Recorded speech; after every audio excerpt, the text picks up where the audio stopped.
Hey, what's up, everybody? I'm Stephanie Evergreen. Today is my Independence Day. It's the day when 11 years ago I quit my 9 to 5 job and I became my own boss. And I like to celebrate that day every year by giving you business advice.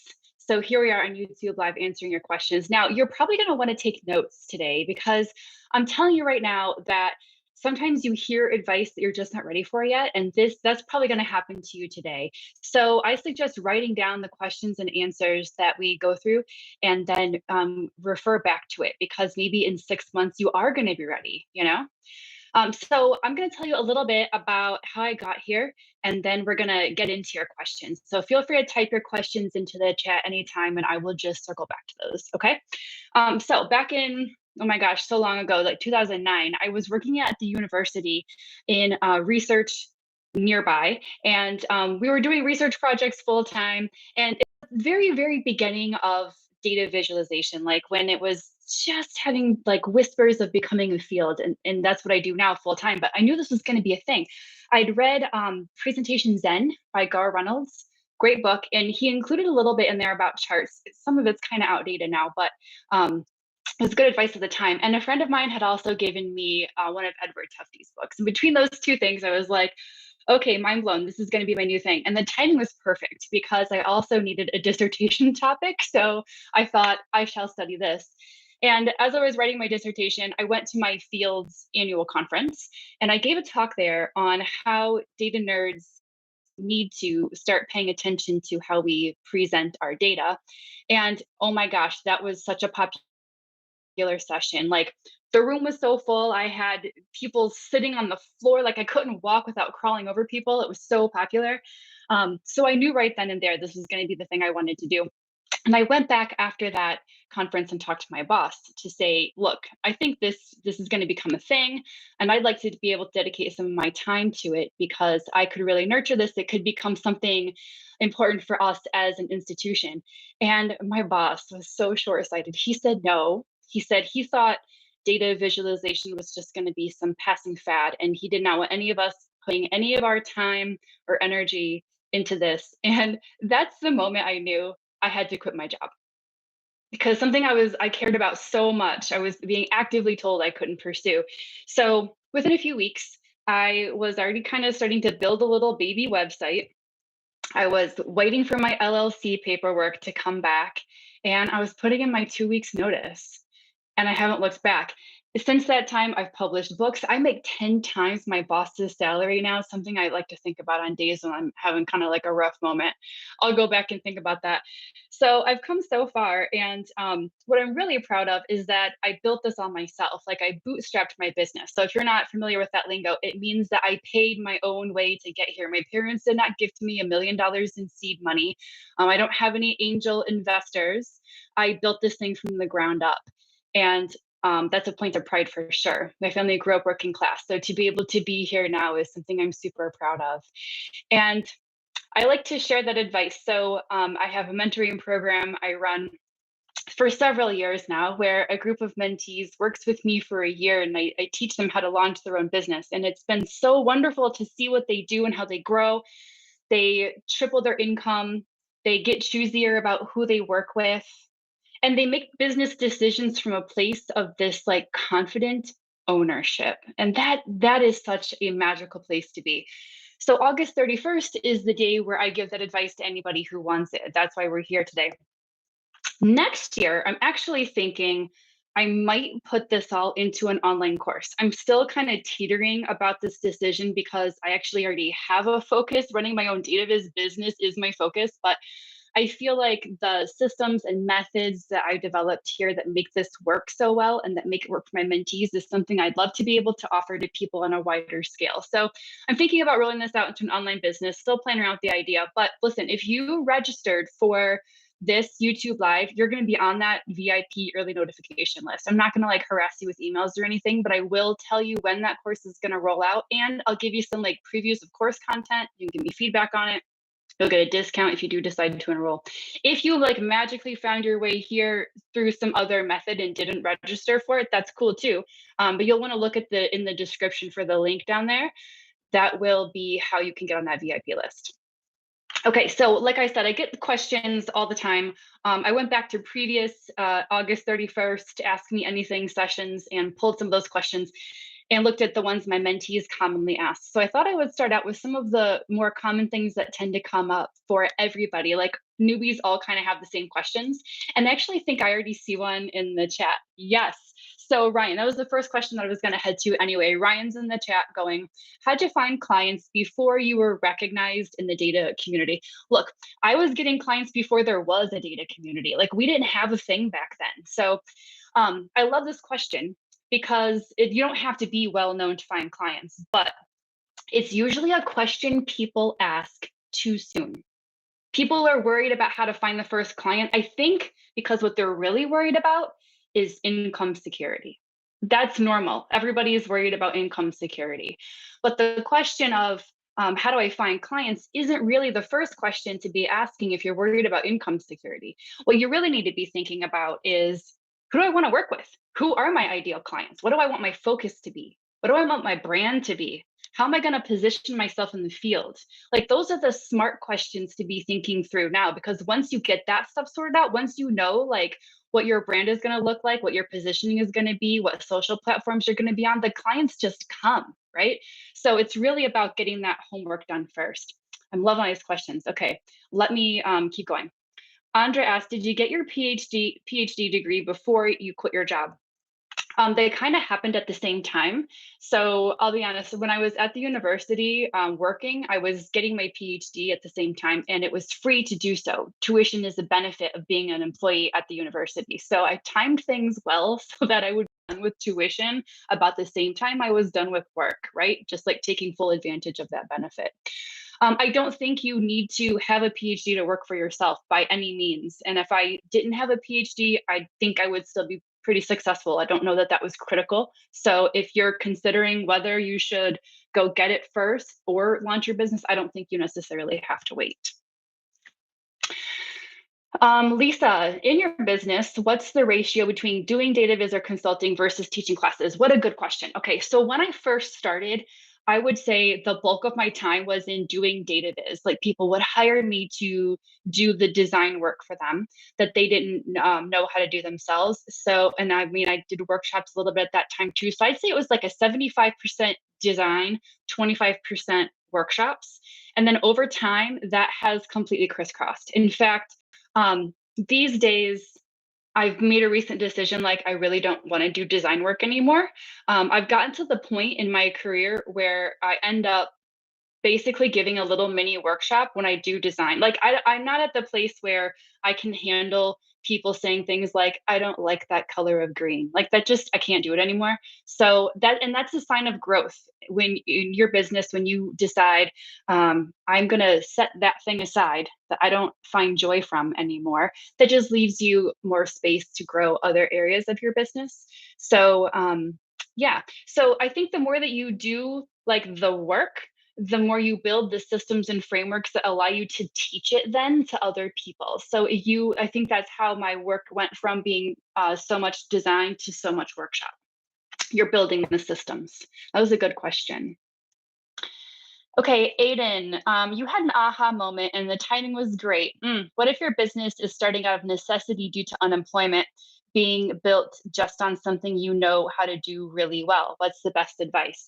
Yeah, so timing is never great, really. I mean, like, so I can look back and go, oh, I'm really glad that happened when it did, but you're going to look back and say the exact same thing, right? In fact, had I been unemployed, I think my motivation would have been even stronger to build my business faster because I would have been like, oh, this has to happen right now.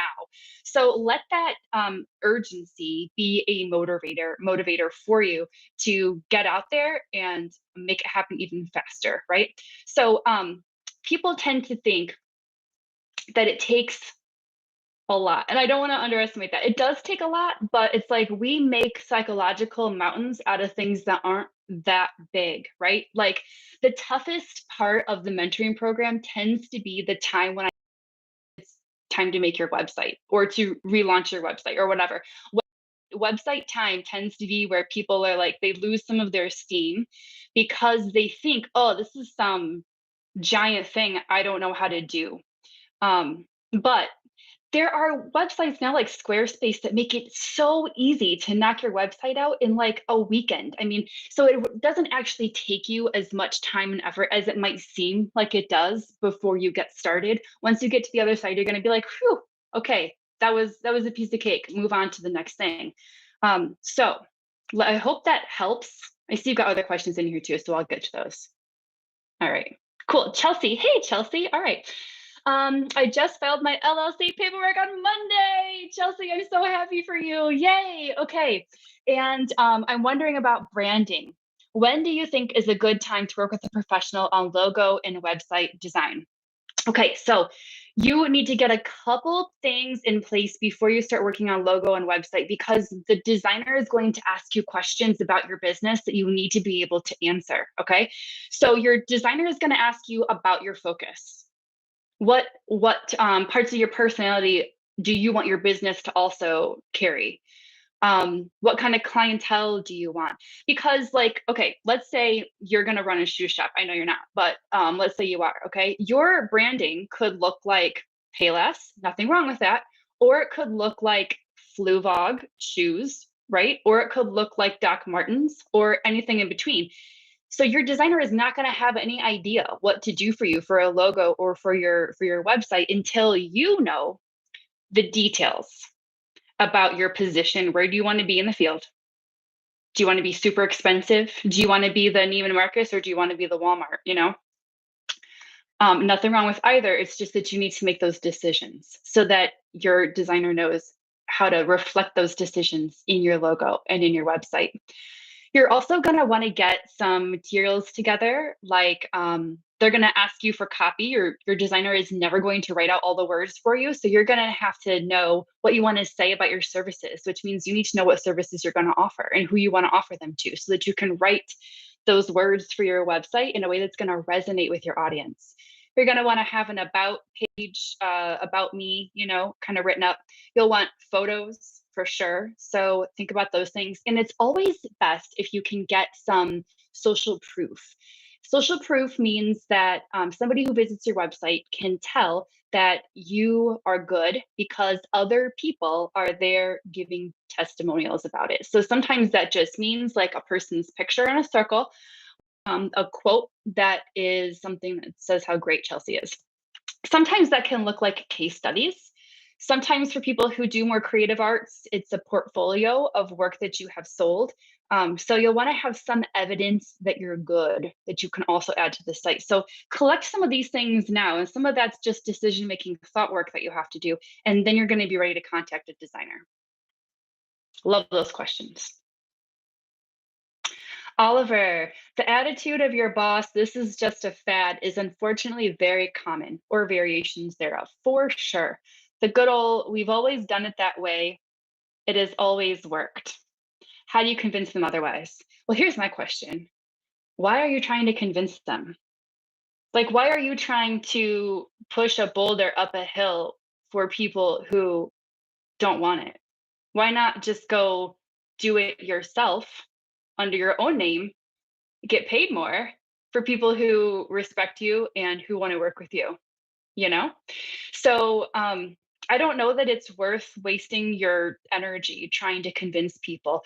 I think that, gosh, this sounds so bad, but part of the capitalistic machine that we all live in is that you're supposed to be contributing something bigger than you to your organization, and that like you owe your loyalty to your organization, that if you have good ideas, they belong to your organization, and that if you see something cool going on out there, it's your obligation to come tell your organization about it.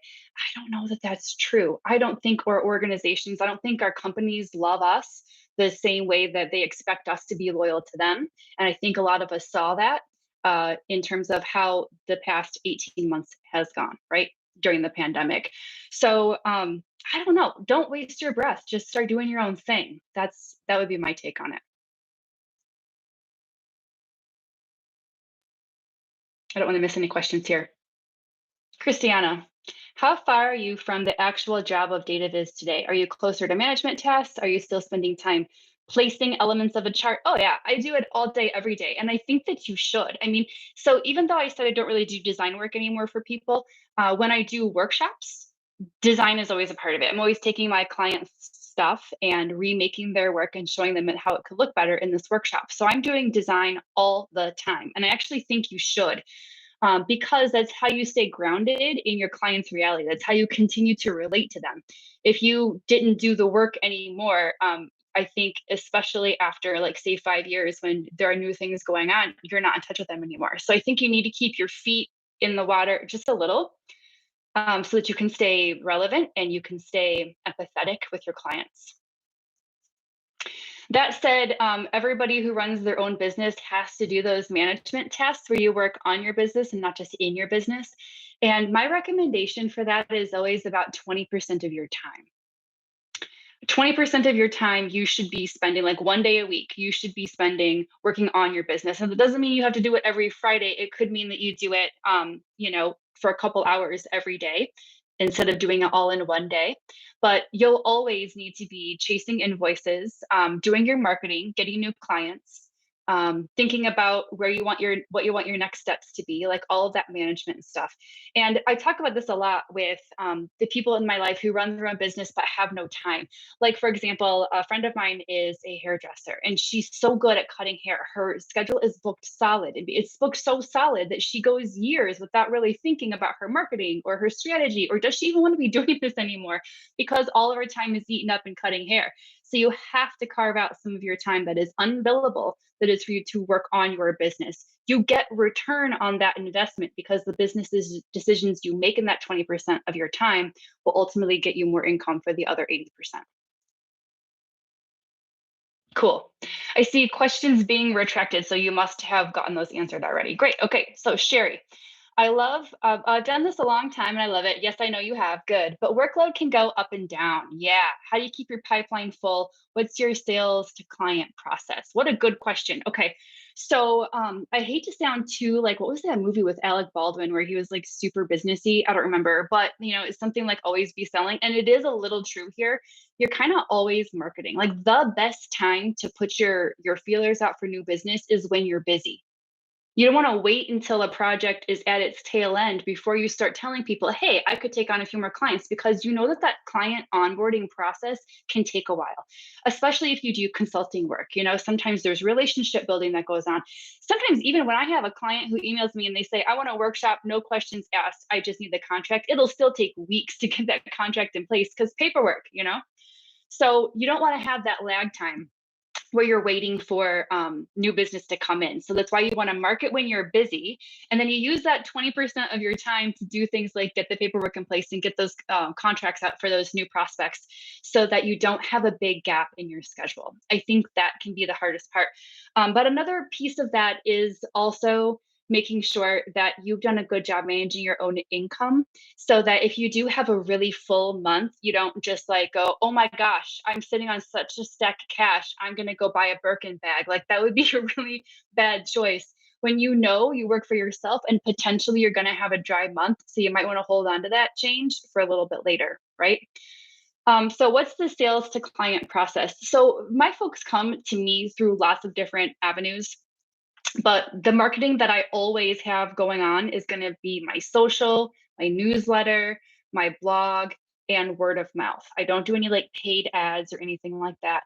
But that's stuff that I do consistently. And I think consistency in your marketing is the key, that when you show up consistently for people, then you stay top of mind, so that when they are ready to do business with you, they're not wondering, who do I need that could make cupcakes for me? Like, they know exactly who makes cupcakes because you're always there with some like recipe on make your own key lime frosting or whatever. Like, you're always there, putting yourself out there and being helpful and useful. Cool. Ted, what do you think the secret sauce between moving from startup to growth to very comfortable revenue stream? Yeah. Okay. So there are so many ways that this could go, but I love this question. And it kind of depends, Ted, on what you want to do. It's a really common question that comes up for me, that comes up when I talk to people who have been in business for a while. They're like, okay, things have been going well. I'm kind of plateauing. How do I know what I should be doing for my next steps? So there are a couple of different avenues, and it kind of just depends on what you're in the mood for, right? So one avenue is to grow your team.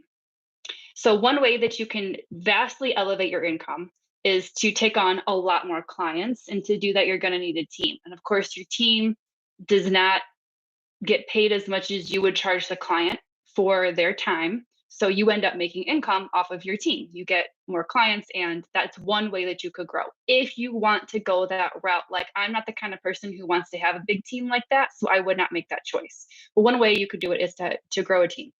Another way you could do it would be to pivot some kind of new enterprise, like some new service that you want to offer. You could also suddenly decide you want to reach up for higher paying clients. And I think that's a really good one for a lot of people who have felt like they've been working with the same kind of crowd forever. And that same kind of crowd is fine. It will be sufficient as bread and butter, but they're not like exciting to you anymore, or they're kind of getting to be a pain, or you're just ready for something new. Elevating yourself to higher quality or higher paying clients can be a good way to grow and to scale your revenue without necessarily having to get more people on board. Another way that you could potentially do that would be to get some passive income going in through something like online courses. And that was a really big factor for me. So, like I said, the things that you have been doing over and over in your consulting, you eventually have turned that into, this is a tip in and of itself, some kind of framework. So that advice you give to all of your clients, you're developing some kind of framework, some kind of package, right? That is what you could turn into an online course. And then you're making passive income from that while you're also making your daily income from your existing clientele. So a couple of different avenues. It just kind of depends on what feels good to you. Like maybe you could never imagine being on camera, so an online course is not going to be your thing, right? Okay. The Reva Group, what are your thoughts about building a business that can scale easily? Do you have employees or subcontractors? So personally, I work with subcontractors. I don't have employees because, and for those of you who don't know, employees are the ones that you are responsible for their full salary, for paying their benefits, that kind of thing. Subcontractors, you just pay them a flat fee. They're responsible for their own taxes. They're responsible for their own benefits. And they are free to take on other work, which can sometimes, there are cons to that for sure. I only work with subcontractors. That works for me because of that. I don't know how big things are going to be month to month. That's how it is in the consulting world. I love to use the bakery example because it's such a different thing from what I do. But if I was a bakery and I know what my business is going to be, it's pretty predictable month to month, then you should go for employees because you can predict what's going to happen. But I like subs because it gives me some flexibility. Plus, the subs that I all work with have full-time jobs, and I'm just what they do on the side. So they don't feel like they're expecting more from me, and I don't feel like I'm totally responsible for them. That's what works for me, but other people will do other things. It's just that I have found that once you start going with the employee route, and you have to be paying their, Medicare and all of that, you almost need to have an administrator person. Like, if I'm telling you to spend 20% of your time working on the business, if you have employees, it's going to be more than 20% that you have to work on the business, not in the business. And so I see a lot of folks suddenly have to hire some kind of corporate position that's just going to oversee the folks and handle hiring and firing and promotions and all that human resources stuff. So it can be more expensive to go that route. Okay, Ama. Stephanie, thank you for hosting this. You're so welcome. How do you convince people to not hire you full time, but work with your company as a consultant? Oh, that's great. You just say, I'm not an employee. I'm not available for hire as an individual. I run my own business. So this would be a business to business contract, not a business to Stephanie contract. So yeah, I think that might be mostly a mindset issue.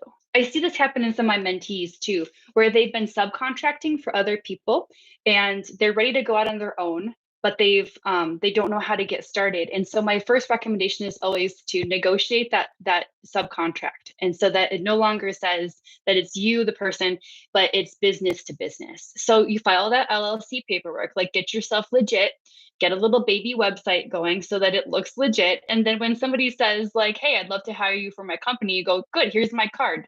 Send me an email and we'll pull together a contract. And you just use that language of business to business, just like shift the way that you're talking to people entirely. You're a business owner. And I think the hardest obstacle we have is getting into that mindset that we are a business owner. And that is one of the reasons why I don't call myself a freelancer ever. I'm not a freelancer. I don't trade my hours for time. I'm a business owner. And it's just a different mental shift, but it will change the way that you talk to people. Gustavo, hey Gustavo. Ooh, I worry about how age can play against a starter in a field that seems to be driven by younger professionals. This can be a self imposed mental barrier, but I do think it becomes a silent challenge. Okay, you know what? That's what you're going to brand. That's what you need to lean into. Like the thing that sets you apart from all of the other people in the field, that is what you need to brand. So you're going to brand your wisdom. You're going to be brand, even if you're new to this field, you have decades of experience on top of all of these other people, even if it's in different industries, right? So that's fine. Use it. Use it. Say, when I was in this industry, this is the problem that I saw, and here's how the business that I do now solves it, right? So you have all of that experience to work from. Lean into that hard. All right. So when I say you need to have social proof on your website, then having case studies, how that can be one of the forms of social proof. That's what I would love to see you write. I'd love to see you write up, like, when I was in this field, this is what the problem looked like, and here's what I wish we had to solve it, and that's what I've developed for you now. When I was in this field, this is what we had. And I get this, the reverse side of this question is what a lot of newbies ask me, which is, how many clients do I need to have before I, could be working for myself full time? And my answer is always, you want to have enough clients where you can say, in my experience, da da da, right? You want to be able to speak from that position of authority. And Gustavo, you have it already. You have it walking in the door. So I hope you can start seeing that as a major advantage instead of a disadvantage. All right. So I want you to also think about how that might show up in your branding. Like, your branding is going to need to be like polished. I can see like silver in your brand, not like bubblegum pink or something, right? You don't want to look too young and too fresh, which is also a brand that works for some people, but I don't think that's what's going to work for you here. Okay, cool. Good question. Linda, the 8th anniversary of my Independence Day will be February 14th, 2022. I'm so excited. And I've yet to take a vacation. Oh no. How do you force yourself to make time for yourself? Oh gosh, yeah. Okay, so this is a really big one. And it took me a long time to get here because I did like you. I went for years without giving myself a break. I didn't even take like Christmas Eve. I'd be working, even if it was like, oh, I'm going to update my website. I'd be doing it Christmas Eve. Like, I just wouldn't take breaks. So I think that it is really important to remember that you are your boss, which comes with amazing benefits. You get to be the best boss in the whole world. That's why you're in this business, is to be your own boss, right? That's why you have an Independence Day, is to be your own boss. Your boss would not make you work Christmas Eve. Your boss would not tell you can never take vacation. That's not how it goes, right? Your boss, a good boss, would be encouraging you to take vacation. A good boss would say, unlimited vacation, take as much as you want. So I say, make decisions right now. Make a decision today and block the week in your calendar, even if you don't go anywhere, even if you don't go anywhere, even if you stay home and you don't answer email and you just like knit or binge on Netflix or whatever it is you love to do. Mark a week in your calendar where you're going to do it. Or think about summer Fridays, just like block off your Fridays. I don't work on Fridays. I only have a 4-day work week. Like, you figure out what's going to work best for you, but make that commitment to yourself because you deserve it and you owe it to yourself. You're the employee of your own boss, right? So be a good boss for that good employee who works so hard. Now, yes, it means setting up some systems so that you can leave.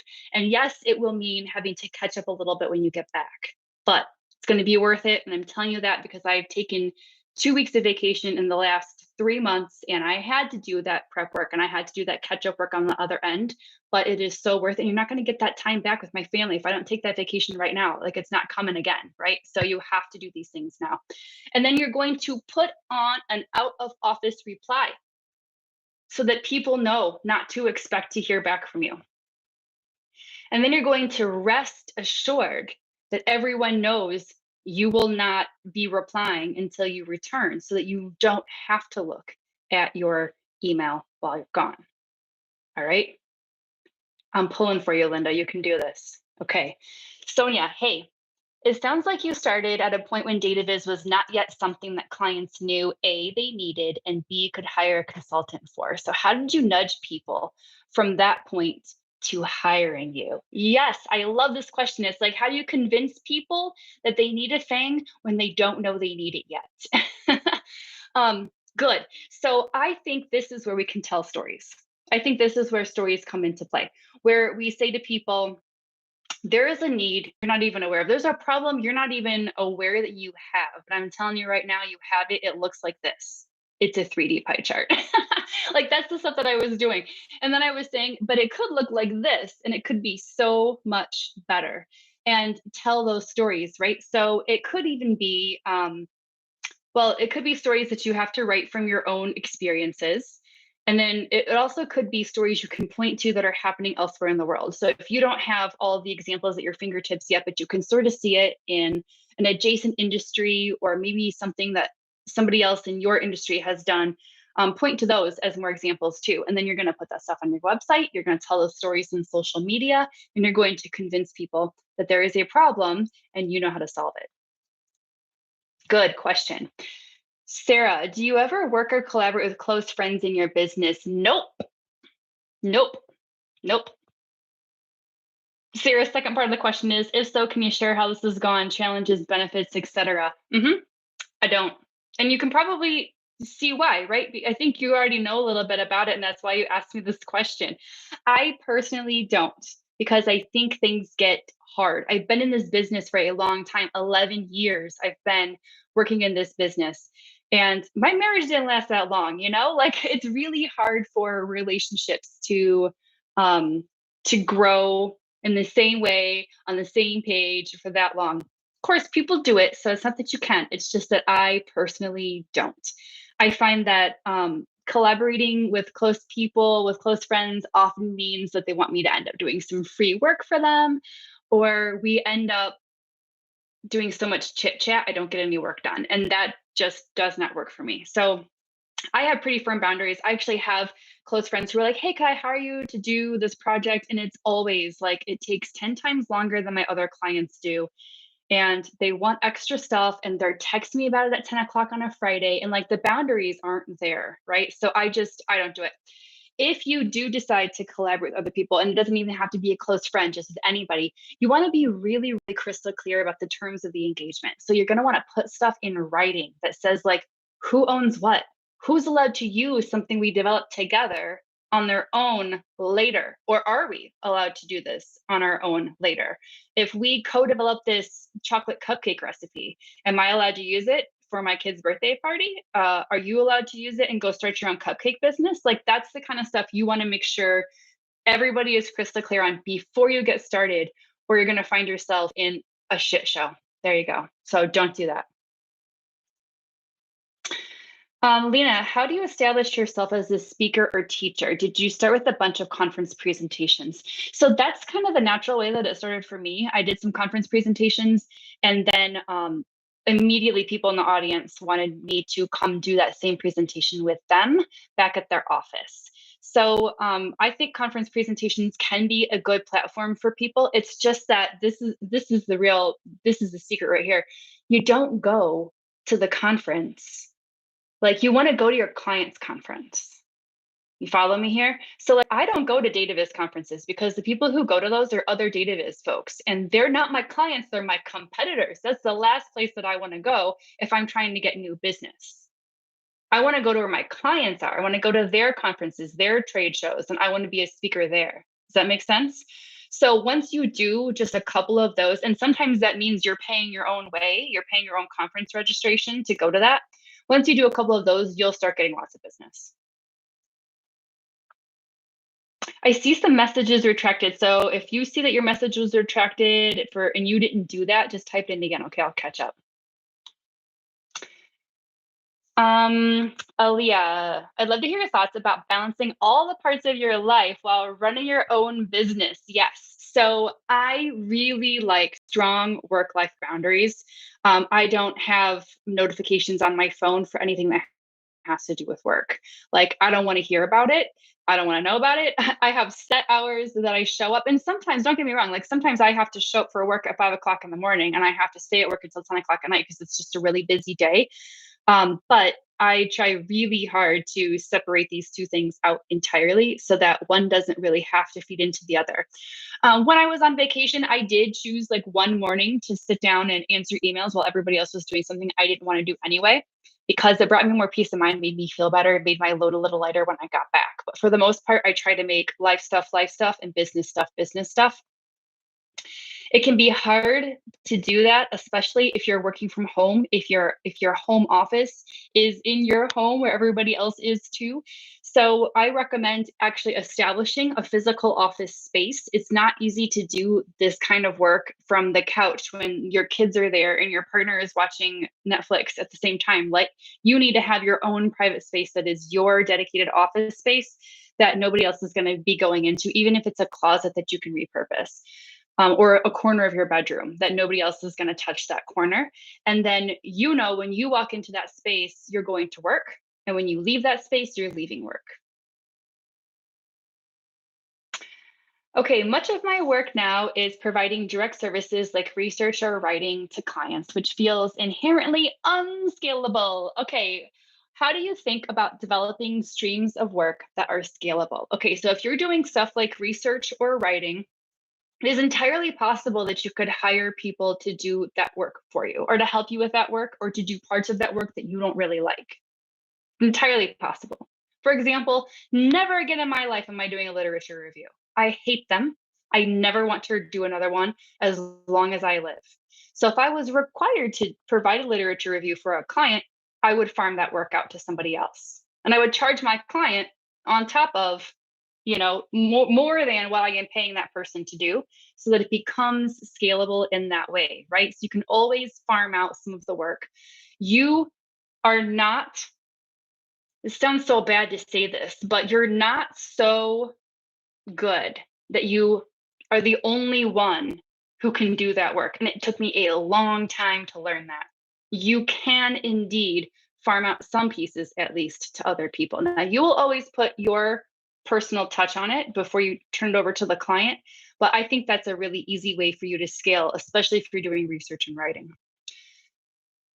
Oliver, see, this is a follow up from a previous question. Well, I do it under my own name now, but it's still necessary to convince potential clients that they can improve in some way if they work with you. Yeah, that's what your marketing is about. That's what your marketing is all about, right? And so I think that's one of the things that people in our world don't necessarily do well. When you run your own business, it's usually because you love to do the thing. You love to make cupcakes. You don't start a business because you love marketing. You just go be a marketing manager for somebody else, right?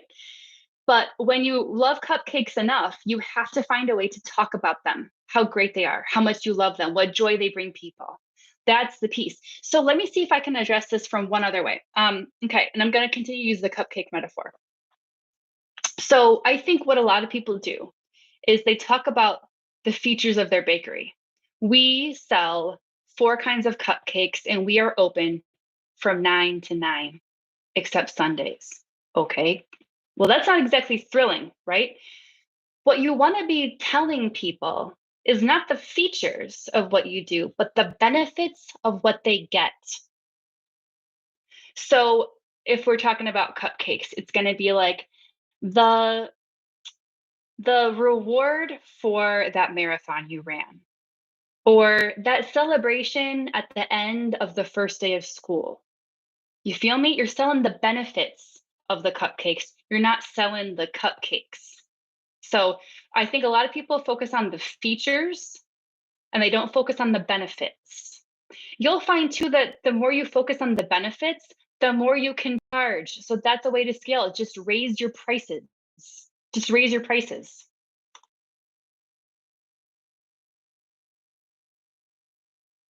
Determining your rate. Is there a formula you use? Is there some other advice? How do you convince a client to do hourly or firm fixed price for a given project? Yeah. Okay. So I do not do hourly. I only do fixed price contracts. And I think that that is because when you charge hourly, it might be like you might think, oh, this is a really smart thing for me to do. Now that I'm working for myself, I'm going to make way more than I did at my salary job because my hourly rate is so high. But the better you get at your job, the more efficient you will be, which means the less money you're going to make because it won't take you as long to do the things that you used to do that took you so much longer because you're better now, right? So you'll inherently make less money the better you get if you continue to do hourly pricing. So I only do fixed price contracts. This is the package. This is what the package is going to cost. If people need modifications to the package, of course, I am down for that. I will have to think about it and get back to people with what that price is going to cost. And that is part of shifting out of a freelancer mindset. You don't trade your hours for time. You trade your services for value. They're going to get value out of what you bring to them. So it's not just like push this button and make this widget, right? You're providing something that's going to have a high ROI for them. So I go fixed price for everything. And I want to come back and make sure. Oh, yeah, the other part of the question was how do you determine your rate? So part of it is looking at what else is happening out there in the field right now. Like what are your competitors charging? What's the cupcake store across town charging? And it can be kind of hard to know this. It can also be really uncomfortable because you have to dig into some of your competition. That's always a little uncomfortable. But you're gonna be able to figure out some ways. Like I'll tell you an example. So one of my mentees was asked to provide a workshop with her mentor, like her advisor or whatever at her university. So because they did this workshop together, my mentee could see how much her advisor was charging for this workshop. So she got a very good sneak peek about at least what the market was willing to pay for that kind of work. And I don't remember what it was. Let's just say it was something like $dollars an hour. So my mentee is like, oh my gosh, well, I only have like a tenth of her experience. I'll never get anywhere close. I should probably be at like $50 an hour because she's got 10 times more experience than I do. But here's the thing, I guarantee you her advisor is undercharging. I guarantee you your competition is undercharging. So when you're looking around right now, like at what your competition is charging to get a sense of what's happening in the field, you need to go higher than all of them because they're all undercharging. The number one thing I see wrong in all of my mentees and every single person who applied to my mentoring program is that they are not charging enough. You need to basically double your rate. I could almost guarantee, not knowing you at all, not knowing your services, not knowing what you charge people, I could almost guarantee you need to double your rate. So look around and see what other people are doing and then shoot way past all of them. It sounds scary, but I want you to think about it, okay? So, like, you know what you're gonna get from a $10 pair of shoes. If a shoes cost $100, you automatically assume there's something a lot better about it. You automatically assume that $10 pair of shoes is going to give me bunions, and that $100 pair of shoes is going to be pretty comfortable or pretty fly or whatever, match my wardrobe perfectly, you know? So there's a psychological difference in price that our clients see that you can sometimes have a hard time seeing if you're still stuck in that imposter syndrome piece. How did you go about attracting those initial clients and getting them to where you are today? So I think that you got to start putting yourself out there. So I did it I started blogging, I started posting on Twitter, and I started talking at conferences. So I started telling people what I know. And at first I was like, well, if I tell them what I know, why would they hire me? But they could just do it themselves. And you know what? Some people did just do it themselves, but a lot of other people said, she's full of good ideas. I'm going to hire her. So I think the best thing you can do is start teaching people what you know. And that's going to be the attractive piece. And that's what can make marketing feel more comfortable for people. Sometimes when we talk about marketing, people feel like it's going to be some sticky, icky thing that makes them feel slimy. But if you think about it as you teaching people what you know, marketing can feel more comfortable. Katie, Thinking about that back end piece that's vital to having consistent work, it can feel risky to give yourself time off. When and how did you start to navigate building that into your annual plan? So for me, I had natural things in my life that kind of forced that. Like I have a kid and I didn't want to miss my kid growing up. I didn't want to have him go to college without having fond memories of a vacation that we took, you know? So I wanted to be able to build that stuff and build in those memories for my family. So that's what forced me into it. But here's the thing. If you don't take that time off, it's going to get taken off for you. And this might not have happened to you yet, but have you ever heard of how like your body will make you take a break? It's true.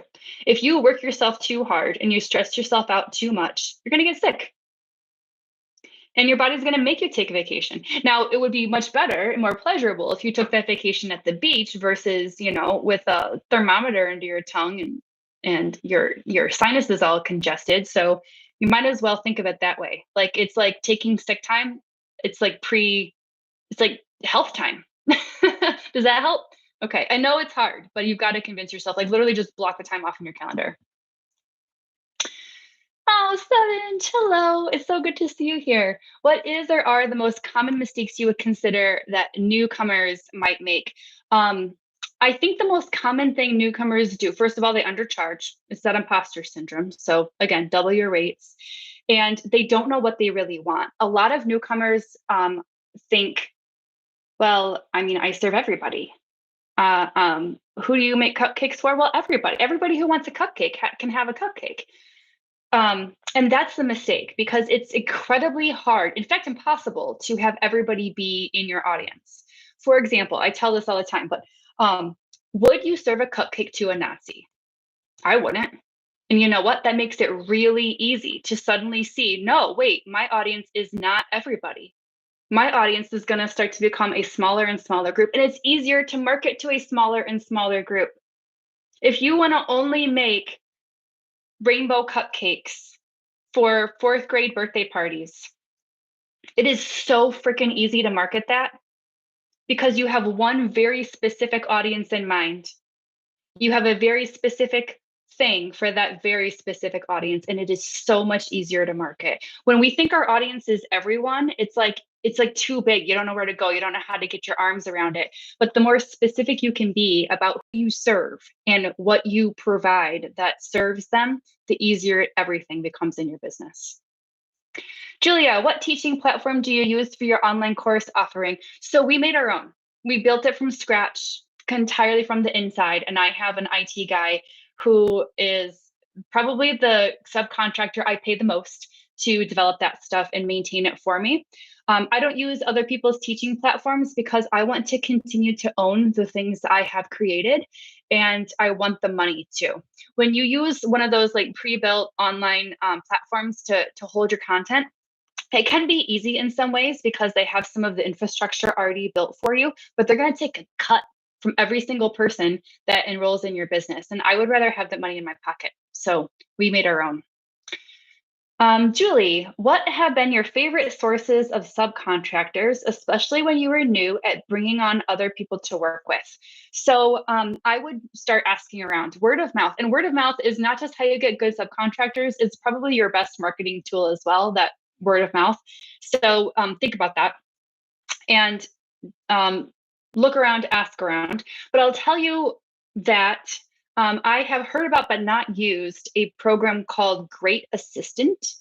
Great Assistant is a company that has a huge virtual assistant talent pool. And I think oftentimes like that should be the first hire. The first subcontractor should be a virtual assistant who can do some of those things that you don't want to do that can free up your time to focus on the bigger picture stuff. And even if you only hire a virtual assistant for like 2 or 3 hours a week, they can get so much done for you in that time. And this place, Great Assistant, that I've heard about, they match you. So like you have an interviewing process with the company and they train you on a specific delegation strategy that all of their VAs are also trained on. And then they match you up to the VA that's going to have the skills and talents and disposition that you need. And you have this shared delegation framework to use from there on out. So I think that would be a really, really smart, good first move. They're not going to be like a subcontractor that knows your subject area necessarily, but they are going to be able to handle invoicing or maybe even your social media or the just like the things that you really hate. So I would say go there first. And then when you're looking for subcontractors that are more in your subject area to start farming some things out to, ask around. Like if you have social media, put a post on social media. Of course, you're going to want to screen them, right? You're going to do an interview process. If you have a newsletter, put it in the newsletter. Another good resource, especially if, well, go to your local university and talk to professors there and say, do you have any like shining students that could help me with X? And see if you can get some recommendations that way. Brent, how have you handled negotiating the price for your services? Yes. Oh, I love this question, Brent. I really don't ever negotiate the price. I negotiate the scope. The price is the price. This is what my work is worth. If somebody says that's too expensive, then we negotiate the scope. So cool, you can't afford a 6-hour workshop. Do you want a 3-hour workshop instead? Would you like to have one of my staff, i.e. subcontractors, do the workshop instead of me? If so, it would cost this much. So you never negotiate the price, you only negotiate the scope. Here's the thing. There should be some people who tell you you're too expensive. If everybody that approaches you for work is an immediate yes, it means you're too cheap and they think they're getting a steal. You have to be too expensive for some people. Some people have to say, no, I can't afford you. That's how you know you are charging enough. If you have everybody saying, no, I can't afford you, then you're charging too much, right? So maybe that can help you like think about where your price ought to be. Michelle, what are some of your favorite tools and platforms, free or paid, for keeping your work organized? Oh, so for the longest time, I'm telling you, Michelle, it was my whiteboard in my brain, and that worked for a little while I had a reasonable amount of clients, and then things just got too big, and I couldn't keep it on my brain anymore. So I use a couple of tools. My project management tool right now that I use is called Asana, Asana. And it is a great project management tool. They have a free version. I use the paid version now because in the paid version, they let me create templates. And my work is a little bit formulaic in the sense that when somebody asks me for a workshop, there are very specific things that happen in a very specific order for that workshop. And so I can create a template that says, this is the workshop template. And when I have a new workshop, I make a copy of that template and I customize it for that particular client, but I don't have to worry about forgetting a step in the process or to make sure this happens before that because I've already established it in the templates. So Asana helps me keep track of what is due when. It's like a never ending task list that is also part of your project management. And I think you could probably feed invoicing into it as well. I do my invoicing through FreshBooks, which also has a free version if you only have like a handful of clients. So I think those two things you need to set up right away. You would also, of course, want to have some kind of web domain that, even if you don't have a website up yet, but that has your email address. No more like hotrockstar2020 at Google, gmail.com. Like it needs to be your domain. So I know that doesn't seem like it's a tool, but it's actually a really important one that often gets overlooked. It's part of making you look professional that you have your web domain there. So I think those are really good things to start with. You know, your tech stack can always get bigger from there. Right now, because I have so many subs, we use Slack as a means to communicate with one another to keep our inboxes from getting so cluttered. And again, that's a free tool that that you couldn't get a paid version of, but you can probably be fine at the free level for quite a long time. And we use a lot of Google Docs, anything we have to collaborate on. So I know that might not seem like those are necessarily tools, but those are the key platforms that we use, the key tech. Hey, Anne, yes, I'm pretty sure this is being recorded. I think that's the way YouTube Live works. So yeah, you can always catch up. Lena had another question. Would you recommend hiring out for marketing? I don't like it at all, and I'd love to subcontract it out. Okay, so I have tried a few times in my life to hire marketing because I too do not find it to be the most pleasurable thing in the world. And every time I've hired marketing people, it has been terrible. Okay, I'm going to tell you a little quick story here that's super embarrassing just so that you can get a sense of it. So, I hired somebody to do my social media for a while. They were on my Instagram, and I was so busy at the time that I said, I don't need to review the posts. Just go ahead and post. We've had lots of conversations about my business, my brand. I think you know what I need. So just post. Okay. Well, that backfired really quickly because right away they were putting out like stock photos of this chick in like high heels at a business meeting. And on the presentation screen, she's pointing to like a 3D pie chart. And I was like, no, no, like this is the one thing you cannot do is use bad data viz in this. So then I started reviewing some of them, and after a while, I was like, okay, go ahead. Now that you know what we really need, now that our expectations are aligned, go ahead. And then I realized that they were putting out all these pictures on Instagram that were like business meetings, and it was all white people. And I was like, hey, I think you missed the note that social justice is a really big value here. So please don't use these weird stock photos with just white people. And they did write me back, but the very next Instagram post that came out was the same business meeting with all these people in the blue button down shirts, but it was all black people. And I was like, you really don't get it. Like that's not good marketing. And these people came so highly recommended. Like I had done my homework and everything. I firmly believe nobody else is going to know your business like you will. So you got to find a way to market that is going to be comfortable for you. So here's the thing, it doesn't have to be social media if social media is not your thing. It could be that you market through a newsletter that you write every 2 weeks, where you are teaching people a little something and you're just staying top of mind because you're in their inbox all the time. Sometimes your marketing is going back to old clients and saying, hey, would you write a testimonial? And do you know anybody that could use my services that you could refer me to? Because that word of mouth, like that's the best possible marketing you could ever have. So if you're not comfortable with social media yet, you don't necessarily have to go there right away. I think eventually you should, but maybe there are some softer things that you can market that are going to be more in your wheelhouse. Okay, think about that. It's a good question.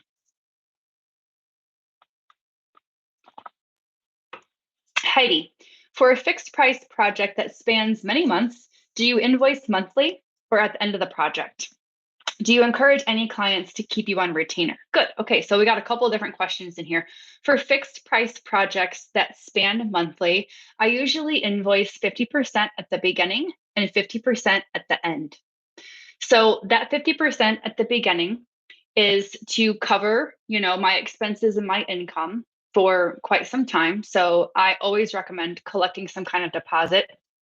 It's also a way for you to make sure that you are in the client's payment systems. Because if you wait until the end, even if you wait until the end of that first month, they're going to be like, oh, well, we need to get you registered in our vendor onboarding platform, blah, blah, blah. And it's going to take ridiculous, like weeks to get you set up. So get this stuff established at the very beginning. There have been some cases where I don't do that, but what I would do is to tie payment to deliverables. So not necessarily monthly, but like when this draft graph is delivered to you, then I want payment. So that payment is tied to when you are handing over your intellectual property. Does that make sense? Um,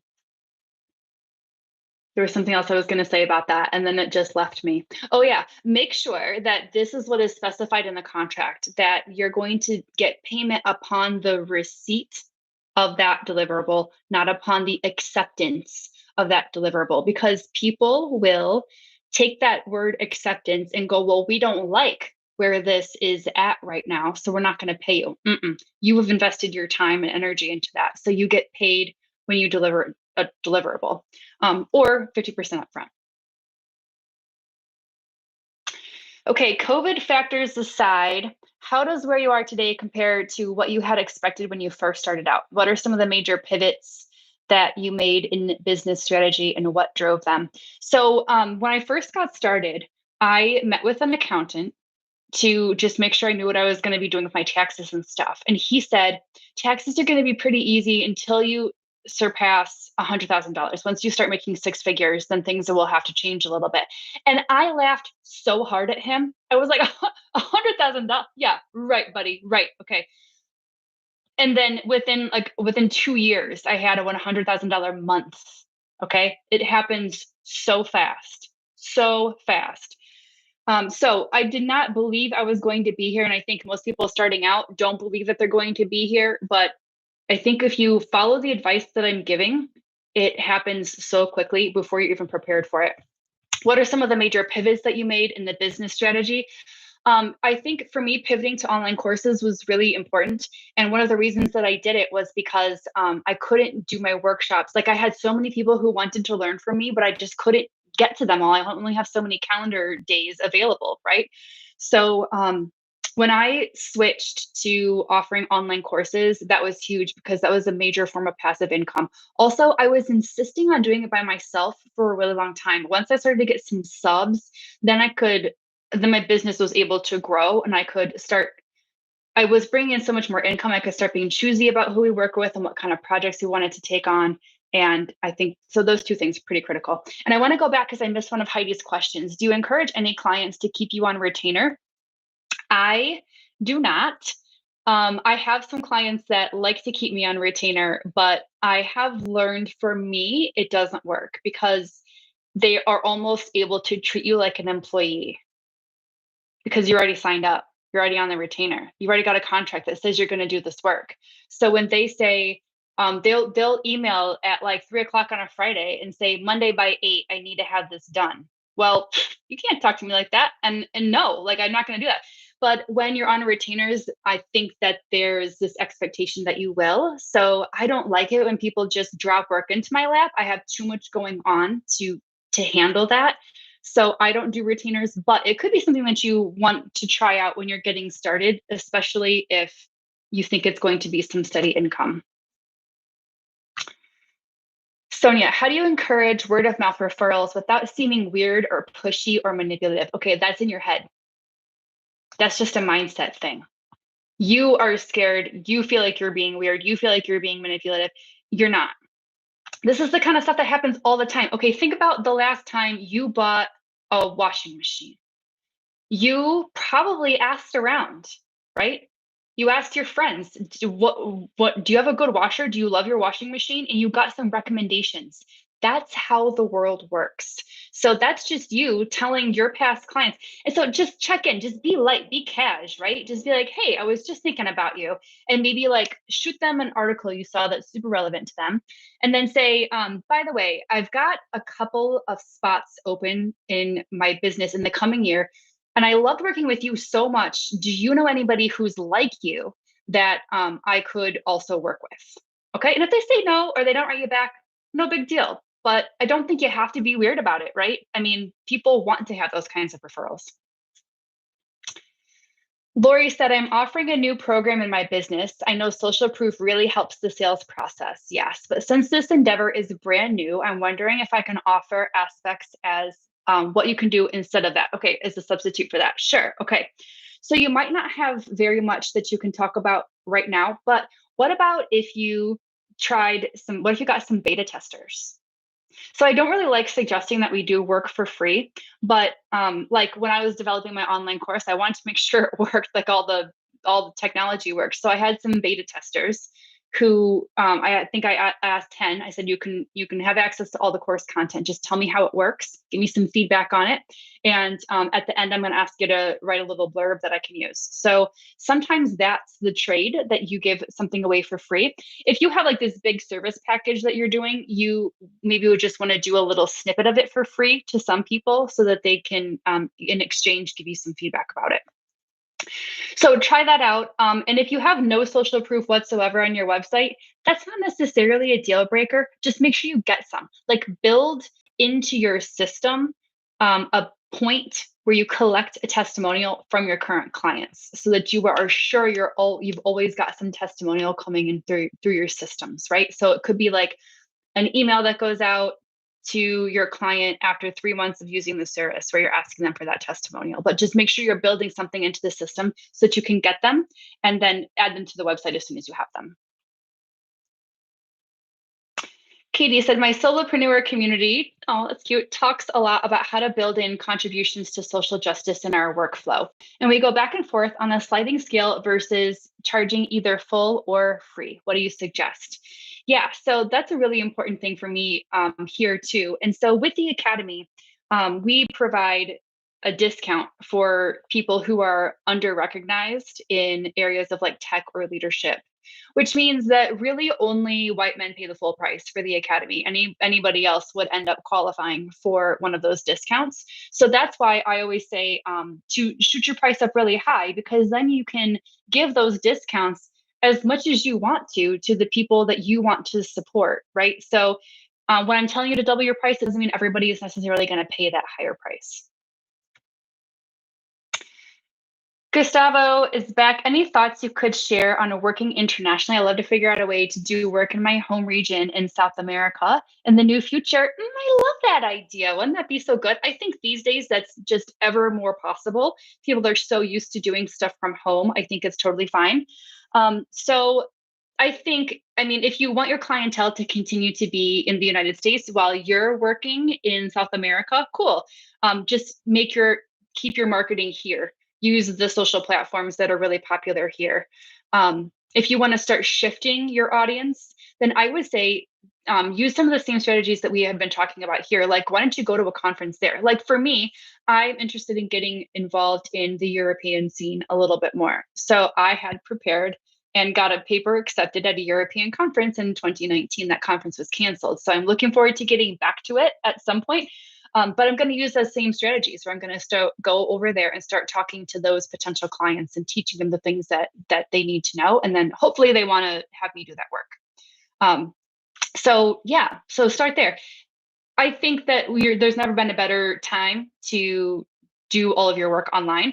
Just make sure that you've built the systems to handle it. So for example, for a new client, when a client emails you, a prospect emails you and says, hey, I want to talk to you about potentially working together, you're going to say, cool, let's set up a video call, so that you're building in that face-to-face, even though you might never show up in person together. Build those things into the system. Lori, how important are sales of books and merch to your revenue? Nada. I mean, they're really good business cards. That's what I was told that convinced me to write a book.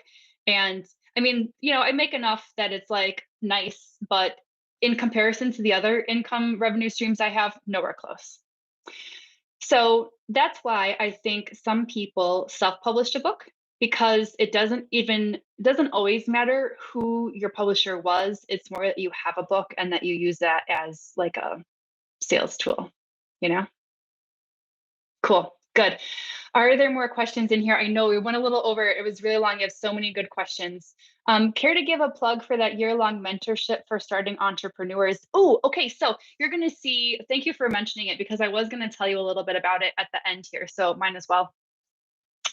When we go through sessions like this, you always end up with more questions. Like, we cover a lot of Q&A, but I think that having sessions like this leaves you with more questions ultimately. And, this might not be what you need to hear right now.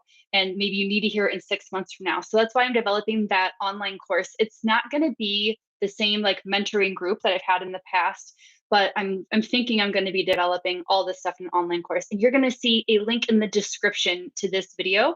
That will be a place where you can sign up to get on the VIP list. I'll give you early notification when the course is happening. I'm probably going to end up previewing some course content with you, just like we were talking about here, to get feedback, maybe some testimonials about what's working, what's not working. So that's going to be the best place to go. I think it's going to be everything for newbies, like how to pick your business name, all the way to the people who have been in business for a really long time, like what is my next move going to be? And of the 4 options you said, how do I actually start hiring somebody? What are my first steps? What's my contract look like? All of that stuff and everything that's in between. We're going to do a lot around social media, getting yourself on board with that marketing. Marketing and pricing tend to be the things that that people struggle with the most. So check that out in the description below. You should see the lineup. Okay, Robin, hey, how do you know when it's time to offer an online course when you can attract enough of an audience? Yeah. So I don't know that you have to have a huge audience to build the course. I think you need to have your content, like the thing you want to talk about over and over that people need to hear, especially if you have it packaged in some kind of framework or structure or whatever. That's going to be when you know you need to put the course together. You can build your audience ahead of time by like starting a newsletter where you talk about the topic that you're going to feature in your online course and giving people little snippets or excerpts from the course content. So starting a newsletter where your people that something they're going to send to others. You're going to get those people on your newsletter list, and then when you're ready to launch the course, you're going to talk about it in your newsletter list, and all these people are going to be like already ready for you. But because it's a course that's going to be set, even if you don't have a big audience, you can put it out there and then you can turn your attention from course content to marketing it and to getting people enrolled in it. I'm so glad you asked that question, Robin, and I'm glad you're here. Sarah, what are some other ways you integrate social justice into your business model? Yeah, so the that we choose to work with, I'm super vocal about my social justice values, and that ends up being a piece of our marketing. I don't want somebody who doesn't agree with me to even contact me for business. So, like yesterday, I posted on social media a new t-shirt that just arrived in the mail. It's a picture of me in the t-shirt, and the t-shirt says, "Will trade racists for refugees." And that's on my business social media account because I want people to know that's where my values are. So you're barking up the wrong tree if you don't agree with me. Don't even email me. I don't want to do business with you. Like, we let clients self-select out in that way. So the clients we do work with are going to be people who share those values, who call you because they know you care about social justice. So it becomes a part of your branding and your marketing. So in like my newsletter and my blog, those are topics that I talk about all the time. In the examples that I use, even if my blog post is like how to fix the y-axis on your chart, I'll make sure the data that's in that example chart is about a social justice topic, right? So we just weave it into everything that goes on here. I'm scanning through to see if there are more questions. Jeff, from Robin also, how do you decide what to share for free? Do you use your best ideas or do you keep some back for paywalled content? Oh, good question. Okay. So I think put all your stuff out there. Now, I usually encourage, you don't want to give out your entire IP. Like, that's not the stuff that you're going to give away for free, but you might give out snippets of it. So if you have like Robin's 7-step process to the best cupcakes, um, you might do something free that's about step 5, but not necessarily the whole thing. Or you might give out like this is the best flour that we have ever found. It's this flour. You can buy it yourself at this store. Here's the link. So you're just giving people a piece. You're not giving them the whole package all at once. That's what's going to become paywalled. I would also suggest that, and I know that people can be split on this, some content you can give for free, some content should be behind an email that people have to give you your email in exchange for it. So I often put out like on my blog a bunch of my ideas for free, but if somebody wants to download a handout, then I want their email in exchange just so I can get them in my newsletter list. I know that people can go back and forth about how good that feels or doesn't feel, how that aligns with your values or does not. But it ends up being pretty good advice. So I would say put it all out there, and that it's just going to end up coming back to you in manyfold. So don't worry about giving away your best advice. That's what people really want to see. And then they know, oh, this person's a genius and I can trust them and they're smart and I should hire them. Cool. Cool. Good. Okay. Super fun. Thank you so much for joining me. Here's what I want you to do. Okay. This is what we have to do in exchange for all this free advice that you got today. You have to go take one small step in your business. Take one thing that you learned in here today and actually go do it. Even if it's like the tiniest little thing, even if you're just going to sit down and think about who your ideal audience would be, take that tiny thing and do it, because that's really what this is all about. It's just a lot of little tiny steps, but all those baby steps, they're still steps in the right direction. Cool? Okay. Thanks so much for joining me, everybody. I'll see you soon.